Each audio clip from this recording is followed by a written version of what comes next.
way. Now, how you determine?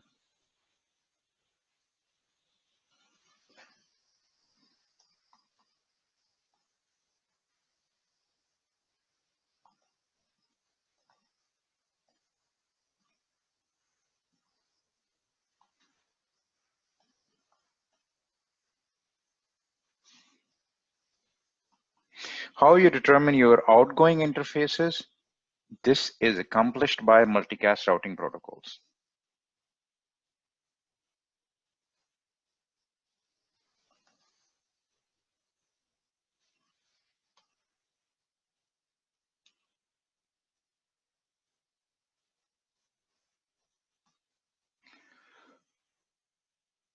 Does not matter what kind of routing, multicast routing protocol is. There are two ways or two strategies they follow. Those methods are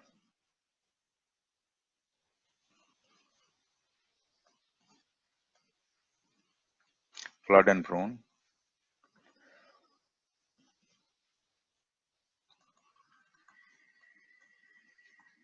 and explicit join. Right? These are the two methods. Now, there are various protocols, for example, CBT, PIM sparse mode, PIM dense mode, distance vector multicast routing protocol. All these are different protocols. And what is their job is only one thing, that to fill up these two entries. They want to know what should be the outgoing interfaces. I give you example in here.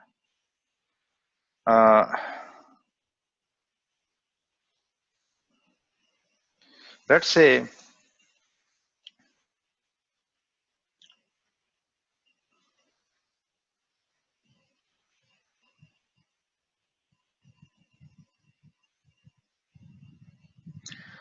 R2 wants to receive, I need more space, so I'll draw again. So let's say I have a source and that is connected to a router. A router is connected to some other routers. And then in here, I'm connected to two more routers and they are connected to a LAN. And I have a station A here, station B, station C. Okay, so this is a source. If I want to do multicasting here, first thing I will do is I will make a group. So I will make a group. In my group will be source A, B, and C. Second thing is all these routers, R1, R2, R3, R4, R5, they will determine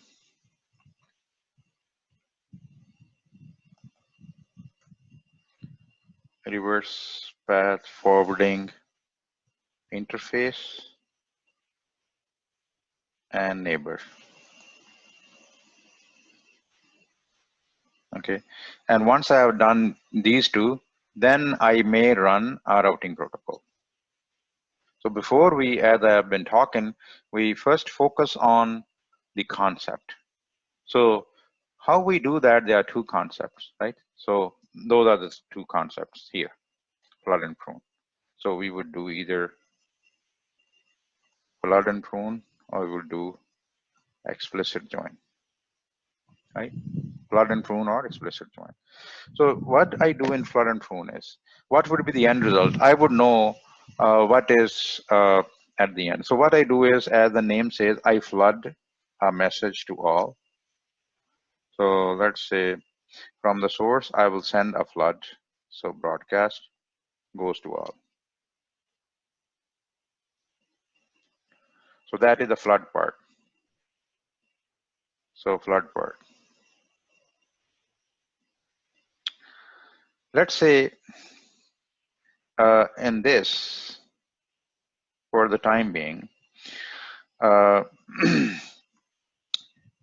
we want to change the group, and our group would consist of only source A and C, no B. So what it would be, then what B would do, B would send in this direction. Oh, that's too fat. It would send a prune message. So this prune message will go from here to here to here to here. So when this prune message goes from here to here, so I mark this as an interface where I will not be sending multicast out when I send my traffic. So if I'm sitting on this router is having, let's say, I1, this interface is I2, this interface is I3. So as a result of flood and prune, because I send a prune message because I was not part of the group when the group was made. So when we look at the outgoing interfaces of this router R3, and I take you to the table upstairs,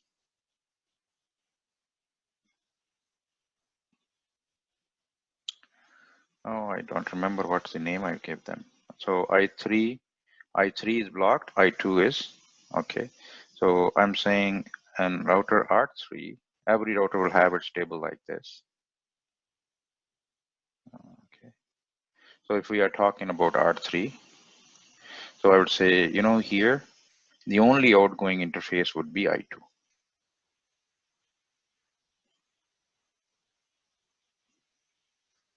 To begin with.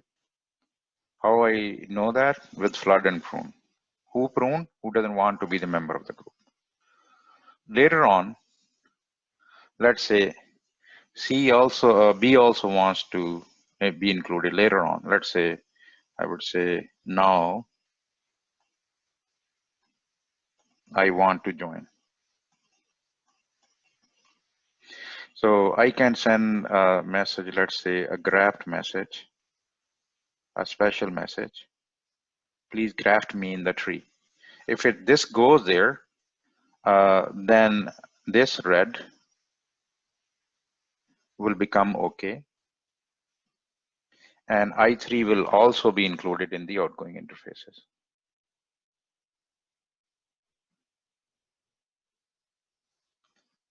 So, okay. So that is incremental, so don't be confused with that. Right? So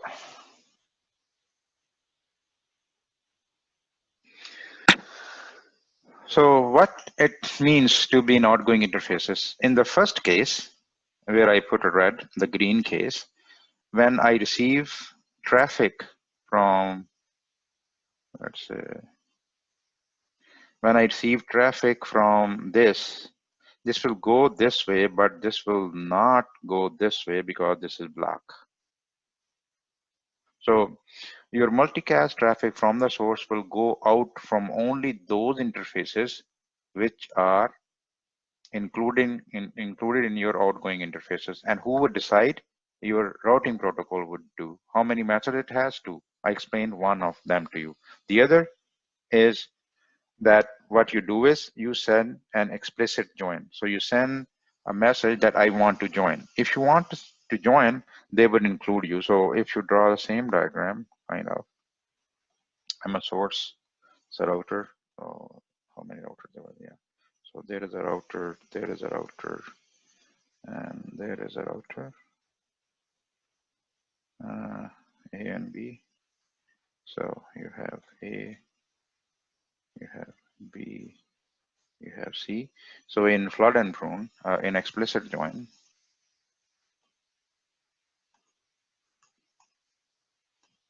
you do not flood.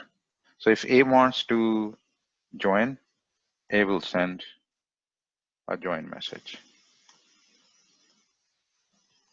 It already has done the first two stages, right? First two stages are common: reverse path interface determination and the group making, the first and second, right? So I would send a join message. So join message would go to reverse path forwarding, would go here, from here it would go to the source. And what it would do, it would include this interface into the outgoing interfaces, right? Let's say this is I1.